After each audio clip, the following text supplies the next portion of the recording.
Welcome back to Zotplay's second podcast. Today we have a first guest on our podcast ever. Also, thanks for 1,000 subscribers. We finally reached it. And our Yes, first sir. guest is probably the biggest INEOS fan in the world. Also, he is the second most posh William in the world, probably also, who I know. Well, Yeah. after the prince. Yeah. Okay. And maybe not nice. You can also introduce the guest more. Yeah, it's William. He's known for like delusional INEOS takes, let's say. In the we know him from the Lanterne Rouge Discord server. That's where we like met. And yeah, we had the idea to do like maybe a Tour de France preview style for the INEOS team with him, and also look back at a few other things or topics about INEOS, like the management crisis, or maybe not crisis, but yeah, changing GMs like Rod Ellingworth and now Yeah. Alert and Brailsford before that, and maybe some of the moves that have happened that made Ineos not one of the best teams in the world anymore, or not at the right at the top like they were before the takeover by Jim Ratcliffe. Yeah, okay, we will start with discussing this upcoming Tour de France. INEOS are sending Egan Bernal, Tom Pidcock, and Carlos Rodriguez for GC. And maybe we'll start with asking Will what he expects from the GC guys to achieve in the Tour de France. Yeah, well, I think sort of like the races have sort of proved that Carlos Rodriguez is sort of like the main guy. But you don't really look at that and say like we've got a guaranteed like podium candidate. I think obviously Rodriguez is the closest, but I don't think you've got like a team where you can just sort of lock everyone up just for that goal. Um, so I sort of expect sort of a top five for Carlos, and then probably more interestingly, like how they'll use like a Bernal, a Pidcock, or even like G's been speaking on this like podcast about maybe want to stay in GC for a bit, which I'm not too sure about. But I think yeah, I'm not even sure if his like Giro forms anything, whether it even like top 10. But I think with like Pid, it's like, are you gonna go for T10? It's sort of make or break time, or he can go for stages, and then Bernal similarly, it's like can you top 10 sort of I see that ceiling. Yeah, Rodriguez, I Yeah, would say, is definitely the safest. Like maybe he doesn't have the biggest upside compared to Bernal or Pidcock even. It's hard to say, but like he's definitely the safest option. Like last year was fifth, and now he's already has he 3 wins this year, or was it 2 wins? Oh, 3 wins with if you include yeah, the three Yeah, GC. wins. three with Rome DGC. Yeah, 3 wins But already this year, so he's in good shape. Roman, Dauphiné, I should say, like in GC wasn't the highest place because of the importance of the TT, which maybe didn't help him as much compared to Remco and Jorgensen. But I think over 3 weeks with hardest stage, he's definitely the main leader for Ineos. Yeah, yeah, but I think his time trials got a lot better this year. I think like Rome D, even though it's like a bit rain affected, it was better there. And like Dauphiné, like he still did okay, but you're still expecting him to lose like 2 minutes on like the top guys, probably in that week one TT.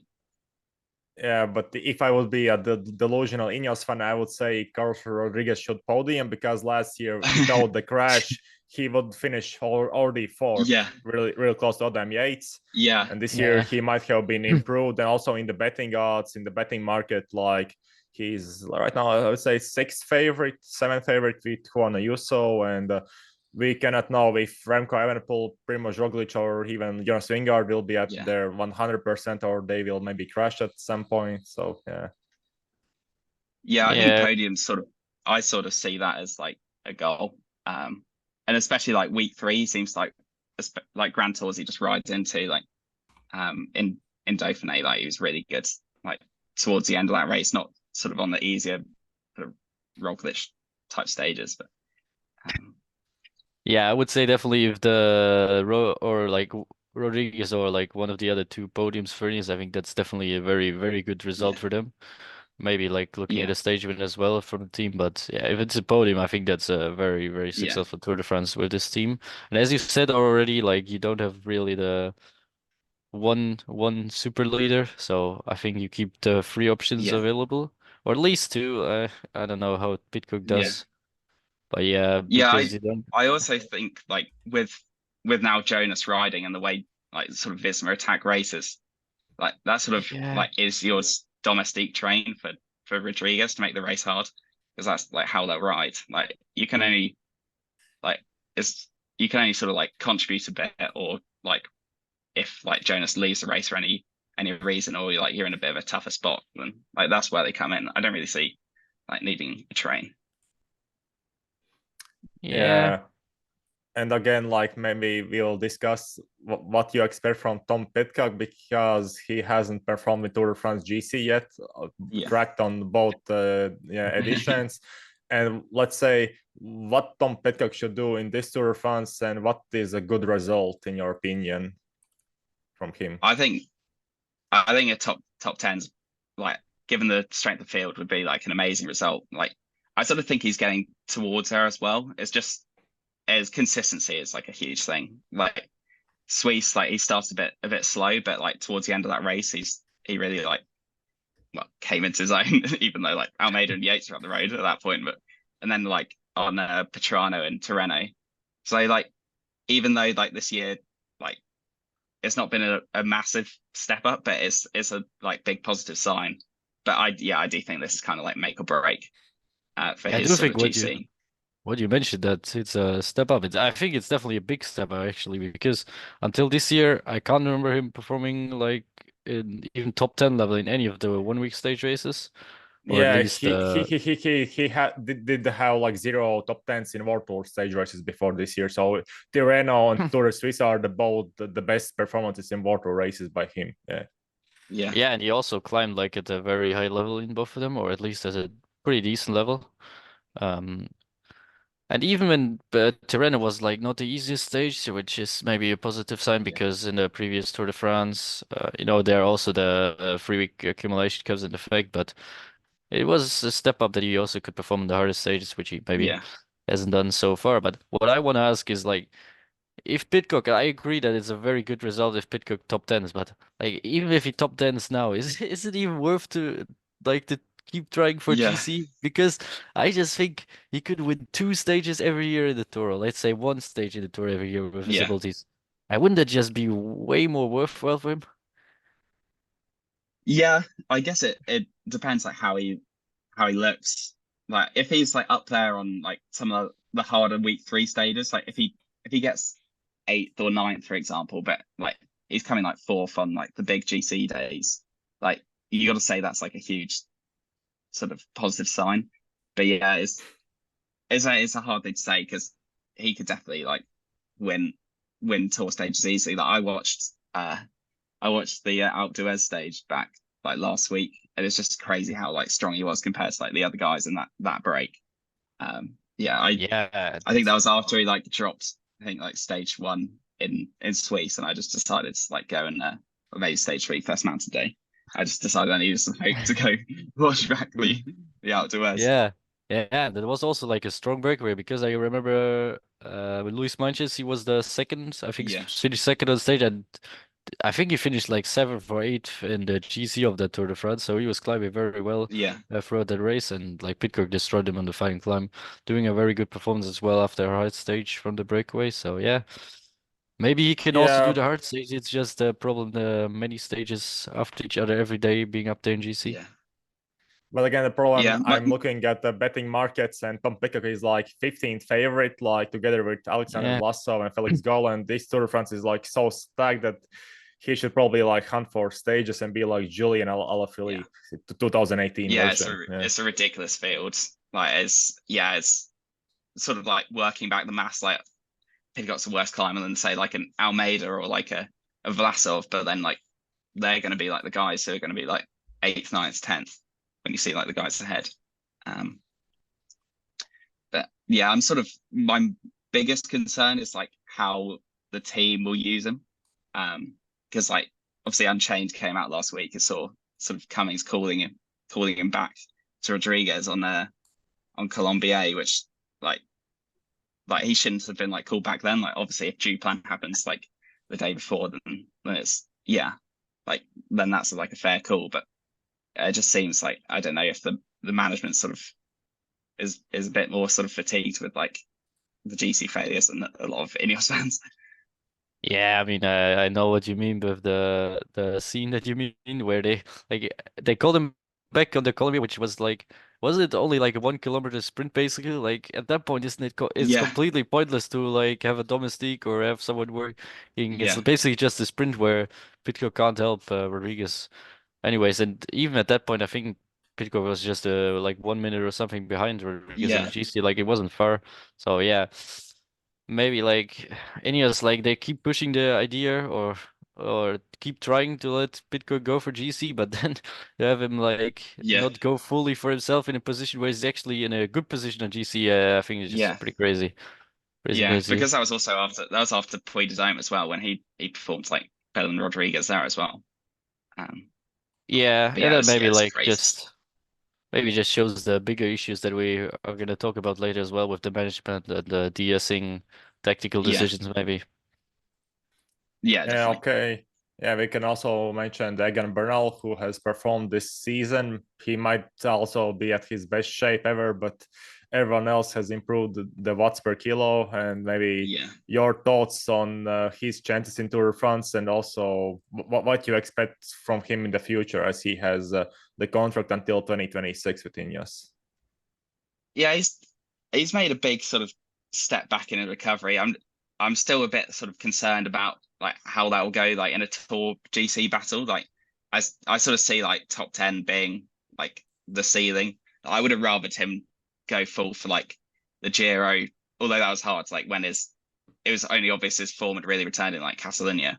But I would have sort of maybe kept him out of the Tour team and then made him just like target Welter as sort of leader there because it's either we don't really have that many GC leaders anymore. Sort of like we need like we can't have like G rolling around for its like second of the year and Vuelta like last year. Yeah, okay, maybe we can move on I don't know, like the past or future. Maybe we can start with the Remco Evenepoel. Like, how much would you be paying for Remco to buy out his contract from Quickstep so he joins Ineos next season already? I'd pay like whatever it sort of takes. Like I don't think there's like there's not enough of a limit there. Like he's like exactly like the rider we need. Like he's the rider like in like the mold of what we're used to riding for, like just to train with like an amazing TT. So like yeah, we need him.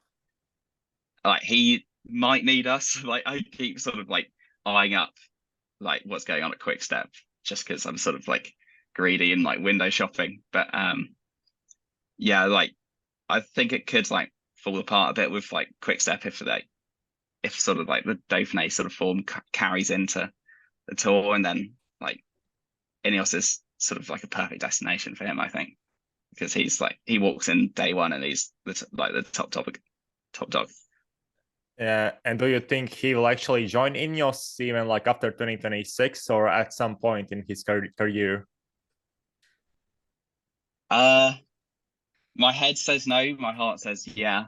I think I think the way sort of transfers are like being worked out like behind the scenes, I don't see like enough sort of going into it or enough focus like going into that one transfer. Although like I maybe it's like exactly what they need. So like all the other deals that I'm sort of going off are basically just being like pushed to the back because they're trying to get Remco. Um, but I could see it happening, but I just don't see like the contract situation is gonna get messy. Yeah, So I I don't know think if it's even it. possible. I think it massively depends on like the future of Quickstep as well, because last year we had the rumors that they were trying to merge with Visma as well, and maybe Remco Yeah, was part of that deal, maybe not. We don't know that, like we don't have the information there. But there certainly seems to be some kind of tension or like some need to for sponsors with on the Quickstep team with Patrick Lefevere as well, who maybe is looking to retire like in a few years. So I think it really depends how that's looking because from what we've heard from Remco, I think if he's gonna leave Quickstep, it's Ineos. Like I don't think he's looking at another team yeah, to join if he leaves that home or like the Belgian team. yeah. There's really like no competition for him on Ineos, and then like I mean, even if like watching the Giro, like even though G sort of was a bit questionable tactically at times, like you'd keep like they're perfect at keeping him safe. Like they're like a strong enough team to like support him in those sort of goals. So I think it makes a lot of sense. It's just whether they can get it done. Yeah. Yeah. And maybe I can ask the question: which riders would you like for Ineos to sign already in this transfers season? Which riders will be perfect for Ineos to sign already? I think GC wise, like a lot of the best ones have already like gone. Like I was big in sort of wanting Hindley to be signed, but then they announced his like extension before the Giro. Then like Vlasov and Ben O'Connor seem to have like gone off the market as well. So in terms of GC wise, like there's really nothing. I'd rather sort of target sort of a sprinter to replace like Viviani. But yeah, even in that sort of case, like they've acted like very slowly on this market. So like a lot of like the guys I was eyeing up have gone. Yeah, I But think like it's a okay, bit difficult to speak now because like we're already like July or nearly July, yeah, and at this point in the season, like all the top guys have already signed somewhere, or nearly all the top guys, because usually like the top star contracts are done between like let's say February and June maybe, so way before the actual like transfer window, which starts is it 1st July or 1st August? First August, August. and Yeah. even Simon Yates also is like rumored heavily joining Visma. Yeah, so also Yeah. probably Yeah, it's done deal. Yeah, it's like at this point, like we would have probably heard if one of yeah, them is joining INEOS, let's say. yeah, Like, yeah. yeah, I think like the way it's sort of fallen, like if they don't extend Aronsman, like it's a bit of a disaster. Like considering there is really like no one on the market who can like be like a GC rider in like a Giro or a Vuelta. But I think like he's sort of a guaranteed sort of he's got six if basically every Grand Tour he's done, so he's a guaranteed like top six. But I think he can push towards a podium in sort of a level of Giro we have this year. yeah, I was a bit to say, like, considering the riders have already gone, like, you would have to be definitely looking to extend Arendsman because otherwise, you're losing another rider who can ride for placing in the GC, and it's something that has happened over the last few years as well. I mean, they lost Sivakov, who can maybe at least in 1 week's ride for a top 10, then Yeah, Yates, obviously, Carapaz, like multiple others as well that were like the big GC hopes. Now they have like less GC riders than let's say 3 years ago. So yeah, yeah, Aronsman's definitely a safe bet. He also probably won't be that expensive because he doesn't have like let's say the top end results, not that many big wins. yeah. So yeah, I think that's a no-brainer to keep him. Yeah, okay. Then there's another question: which Ineos riders would you fire if you didn't need to pay them compensation? Let's say some riders like Pidcock, Bernal, Ganna who are on big deals, or Kwiatkowski. Like which ones would you fire right away? Oh, yeah, I'd probably look at the the thing with like Ganna is he's like in theory like he can compete for stuff like Roubaix and like Milano San Remo, but like the way he's like rode this year is like got on my nerves like a fair bit. Like I don't really like care about the Olympics, but it seems like the team does a lot. And like then he goes and loses like the San Benedetto time trial to Ayuso. It's just it wasn't a great season for him. So he's one I would think about. I think years that I think that Hayter's contract's obviously coming to the end, like Ethan Hayter. But I think he sort of won me round sort of domestique level. So if I'd probably like just try and get a massive salary reduction, but like, he can't be sitting around on like 2 million or whatever he's on now when he can't like win a race to save his life. Yeah, one other one I want to mention, I think you just forgot him as well, Tobias Foss. I don't Yeah. think Ah, I don't think we're Oh seeing the yeah, vision with he's him. That he's like yeah, he just he's not a lost he's he not a just top lost the level Norway climber. time Yeah. trials. Yeah. Yeah, yeah, time trialing also he isn't like that elite. Like he's just Yeah. Don't you uh, think he should just like pack on the pounds like Abrahamson and then just become like a rouleur? Like I don't know if yeah, that should be in his future, but he can't climb, so I just can't yeah. can't hurt to try. Yeah, he's not terrible, but like he's not the lead at climbing, like not for GC level, even for breakaways. He has Yeah, no punch, like he can't win any sprints. And yeah, for the TT, which he won obviously the World Championship in a surprise win, but yeah, even there yeah, he's not like an elite time trialist in every time trial. So maybe yeah, maybe he just has to focus in one direction. Maybe like yeah, as you said, maybe go for the classics route. Maybe TTs and classics should be more his focus because I don't really like he's yeah, like just a bad version of Castillejo at the moment. yeah. Like he was like the meme, like do not sign this guy. Like everyone on Twitter's like, this is like the worst deal ever. And I remember I was listening to like LRCP and they were talking about like who was linked, and I was like sort of chuckling to myself because I was like, oh, this is such like an Israel transfer. And then I was like, then in like INEOS go and do it. But yeah, shows what I know. But yeah, they managed to cut his like deal down a bit, like but yeah, it's still just an awful like signing. Like before Tour of the Alps, like, I went back and looked, but it's never like podiumed a road stage of like any race. And then he won like one in Tour of the Alps, but I don't think it's getting better than that. Okay. Yeah. Speaking of the weird transfers, one other ride as well is now actually like I think linked is Emmanuel Buchmann. Have you seen that? Yeah, yeah, I did see that. Yeah, I was defending him after he got left out the Giro for Bora, but then Yeah. when the transfer rumor came out, I was like, oh, please no, like it would just be another like shocker. Um, so let's hope that doesn't happen. But if it does, yeah, Then you have to support him. yeah, I'll try and delete this file from the internet and say it's great all along. I was trying to justify the Valgren signing when that's sort of well, it's not confirmed, but Yeah. it's sort of been rumored.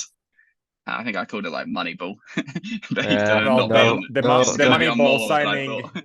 yeah, the Moneyball signing was the young Spanish guy Pablo Castrillo from Yeah, the Equipo Farm, I think. But that's a good signing. yeah, Yeah, yeah. He's good. I saw him like last year after San Sebastian. I was just sort of like scrolling PCS, but I didn't think it'd sort of step up to like Ineos level yet. But he was good in like Gran Camino and stuff. So yeah, he can be yeah. Castro regen. He finished 15th Tour of Slovenia, so yeah, he's kind of good. Also heavy, 74 Yeah, kilograms. So yeah, might be a good Tobias Foss level rider, or maybe a better yeah, climber than Foss, and way cheaper. yeah. Yeah. Yeah. Wait. So in 2019, Jim Ratcliffe bought INEOS and became the team owner. And do you think he's the main reason why INEOS started to suck and underperform?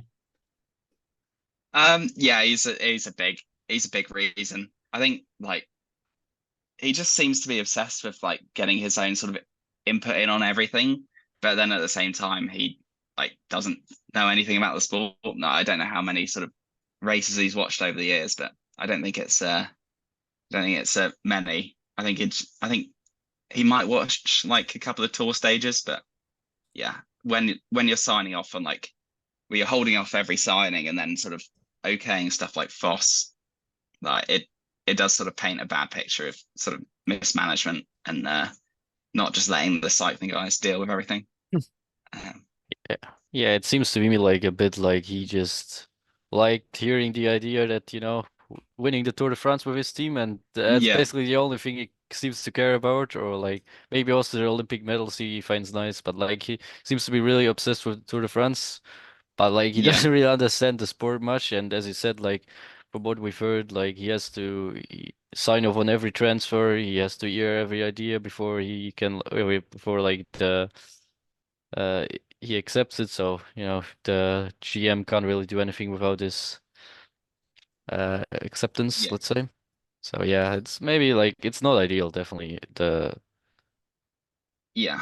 It's environment. just not very realistic to sort of have like a tour goal and then like the roster's like it's okay still, but like you haven't had like Pogacar or Vingegaard like for years.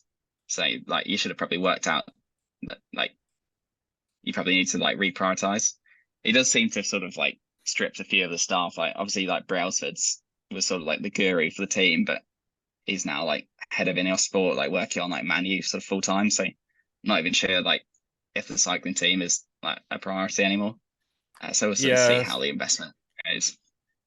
because they also the INEOS sponsors a sailing team for America's Cup, which costs like over 100 million pounds, I think, and they try to win that as I think as a first British team. Like it's kind of prestigious competition, but yeah, Yeah, I think he doesn't care that much about cycling because INEOS also doesn't have a yeah, development team or even women's team. Yeah, it's shocking. Yeah, yeah. like It's yes. Yeah, you speak. yeah, yeah. The dev team stuff, like you can sort of see it like playing out like on the roster at the moment. Like you've got guys like Michael Leonard and like AJ August like signed to the team, but like even like Theodore Stormy's not even like done a race yet.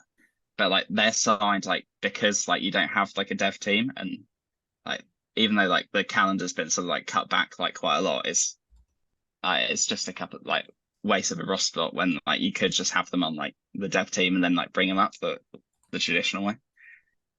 Yeah, not only is it a waste of a roster spot, it also just doesn't seem to help their No. improvement because if we look at the riders like Michael Leonard, AJ August, Leo Hayter, like none of them have really performed up to Yeah. expectations, let's say up to maybe the potential they had or that we thought they had in the U23 or juniors races.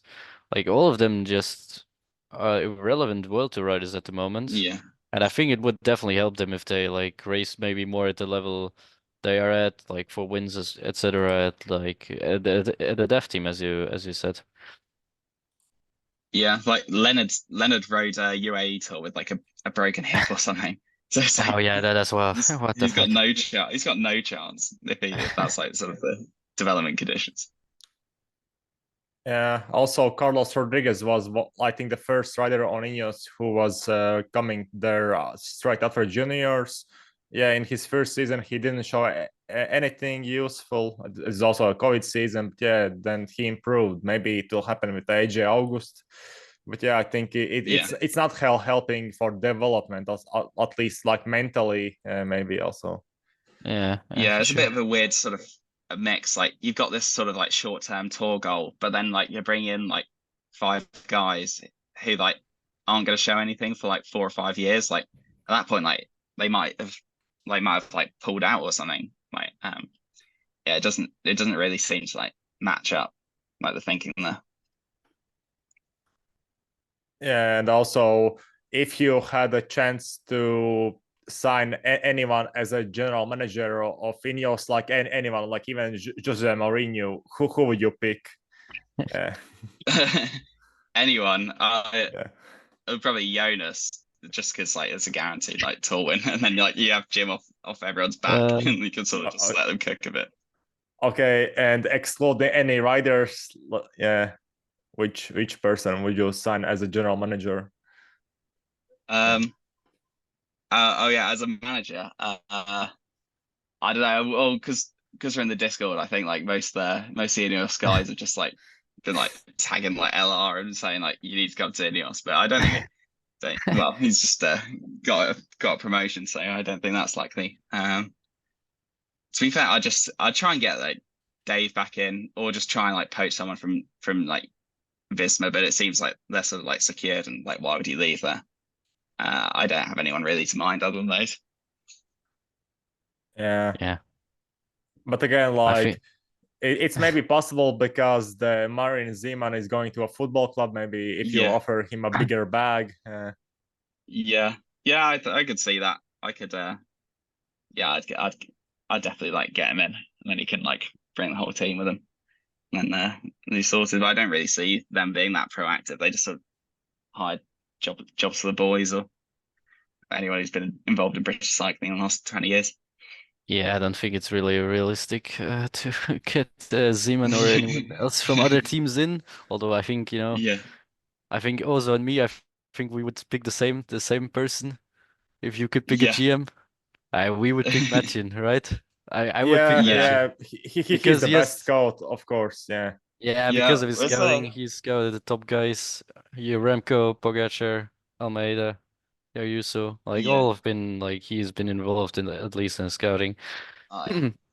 I would pay Yeah, him I left him 5 off. mil a year Yeah, I if left I him off was because of Ineos. they're like they've got that like no sort of involvement with like doping policy for staff, whereas Ah, the yeah, of like the course, yeah. UAE guys are good with like a sus history, but yeah, I don't know if that policy like really like works in practice, but I mean I guess it stops questions getting asked, stops the British media writing stories. So Yeah, probably, Yeah, especially with the press, it's necessary, but also like in the gym as well. I think because especially like Simon Yates, he would have been a perfect signing, and he is also one of yeah, the riders that they can't sign under the rules. So yeah, and in yeah. some cases it doesn't help, even if Simon Yates is the. I don't think anybody really connects him with doping. Uh, No, it was just like a like his doctor just did like a bad TUE application as far yeah, as I know. So yeah, yeah. it's a bit pointless really, but there you go. yeah. But I think I found a way how to get them Zeman to Ineos because the Ratcliffe owns already Man United, some part, also the French football club Nice, Yeah, and they can buy as Alkmaar, yeah, the team he's joining. yeah, yeah. So it's It's possible. quite funny how you can go from you can go from like the top cycling team in the world and then just sort of end up as like a mid-table like a Eredivisie side or like upper Yeah, mid-table. Like you it's can, also just weird. Like, how does that make sense? Like to switch to a football team, like the expertise has to be completely yeah, different. But maybe yeah. it's Well, just the Sam other Milan's been things working that you for need. like Yeah, yeah, Sam Milan as well. He joined Athletic Bilbao, I think, as I Yeah. don't yeah, know advisor or I don't know exactly what the role he has there. But they even won I think a cup for first time in a few years at least. In like 24 years, I think it was a Yeah, biggest thing yeah, happening there in many years when he joined straight away. Yeah, but maybe it's just that those minds, like in sports, like they can just jump sports and still be effective. Like yeah. we saw also in the NBA finals, but they saw that like Pep Guardiola helped coach the Celtics. So maybe Zeman can also like coach a football team. Or, I don't know, Yeah. Like he or isn't like manage coaching at least. yeah, Yeah, yeah, he's a manager, manage. so he's Yeah, working with people. Maybe it's yeah. something It's like maybe. with performance, also like giving insights from Yeah, cycling, how to get higher watts per kilo, or I don't know, yeah, yeah, how to get more fit. yeah. Probably. But again, one of the last questions probably, what do you think about Rod Ellingworth? What he did with Ineos and his biggest mistakes, maybe? I was I think like he had like a bit of a hard time with sort of like the management things he said, but at the same time, like in the transfer market, like letting Carlos like walk like to Movistar for basically like nothing was just a completely like insane like decision. Like I think like a child could have probably made a better transfer decision. But yeah, it was just a whole mess like that off season. Like when you have like Foss coming in for like a report to like 1.5 million and then like Carlos like going to Movistar for like a bag of chips. And then yeah, you've got to like pay Movistar like I can't remember how much money it was now, but it was like several million to just like be able to then offer him a new contract. Like without Rodriguez this year, like the team like Yeah, that would be. would be basically completely finished. Like Yeah, you've only got like the Amstel win and like the Giro podium, but yeah, yeah. other than that, it's be a nightmare. Yeah, Rod Ellingworth was actually only the manager for 1 year, but like in that year, like the things he did and the transfer market were fucking crazy. Yeah, Like as you mentioned, Carlos Rodriguez, I think what the info is that like he didn't wanna give him a 4-year contract to Carlos Rodriguez, and that's why he walked to Movistar. It wasn't yeah, even like wasn't even asking for like a crazy amount of money. Yeah, it So was yeah, that's yeah, 350K around yeah, that. yeah, something like that that Rodriguez was asking for in like and February 2023. So yeah, it's just a crazy decision, and then they obviously had to pay a big compensation. And also yeah, the first thing, now the contract maybe isn't that big, but the first offer was. And also like weren't they in the middle of the year, weren't they like linked with Victor Lafay as well, which would have been not a yeah, great transfer and would And have cost a lot of also money. they signed a pre-contract with Carlos Verona, who went to Little Trek also. Yeah, Yeah. yeah, yeah. That was also yeah, one of the transfers, probably for a lot of money, which in the end didn't end up yeah. happening. And also, like, I think that's maybe more agent related, but Oscar Rodriguez also just not a great transfer in Yeah, my eyes. Like, he's a pretty yeah, mediocre World Tour climber that doesn't yeah. really He's add been pretty much average. for Ineos. Yeah. Yeah. Yeah, I think I'll take him just because he's like part of the reason we got like Carlos back. But uh, Yeah, other fair. than Yeah. that, he's just sort of like Tour of Hungary, Tour of Norway sort of fodder. Like, And for how many years do you think Jim will sponsor Ineos? Because it's not a cheap team to sponsor. Like it's all probably like takes like 50 millions per year from his yeah. pocket. And when his patience will run out finally. Uh, I think it's a big 3 years coming up. Because like if you don't like win the tour like in those years, and then like when Remco's like contract like expires at the end of like 2026, like if you're not able to sign him, then like there's not really been like much point for like the transition periods like we've been through, like letting all like these guys walk so we can like free up the salary to sign a big guy, and then like you don't get him. Like that would be sort of like curtains, I think. But yeah, I think 2 years. But if he wanted to win the tour, he should have just like started a women's team and just like signed Vollering and stuff like that. Like Yeah, that's the crazy thing that the women's team is so much cheaper. You can probably like with 7 million, you can probably buy the greatest women's team of all yeah, time, or maybe 10 million, I'd say per yeah, year. Because like maybe like until a few years ago, Annemiek van Vleuten was still on like 100K at Movistar. Now, obviously, with the Tour de France, the salaries have exploded, but it's still not comparable to men's cycling. But similarly, Ratcliffe, maybe a traditionalist, doesn't really yeah, care about the women's races, or like he yeah, only cares about the like Tour de France for the men's. So yeah, that's probably also the yeah, reason that he doesn't want to spend anything more than already on the men's team, that he doesn't start a women's team, I guess. yeah. The boat's sort of like gone because I remember like a few years back they were basically like selling women's world tour licenses like to anyone. Like Yeah. it's probably like so easy to get your hands on. Whereas like now you're like waiting for a team to fold and they've got like a proper like relegation cycle.